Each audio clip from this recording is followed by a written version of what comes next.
Manufacturing is the core here at Viking. Being vertically integrated, I mean, it gives us some advantages. So being able to manufacture our own sprinklers and valves, we have complete control over the quality of our product. The components coming in the door have to be top-notch quality before they even enter our process.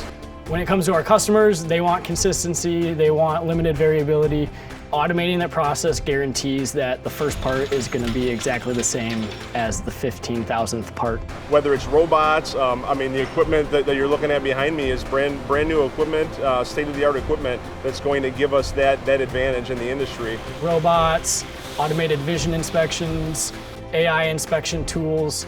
You know, we go above and beyond. I mean, we're doing functional testing, we're doing bath testing, we're doing all kinds of quality checks throughout the process. And at the end of the day, this innovation and relentless pursuit of innovation is something that's going to separate us from the rest of the industry.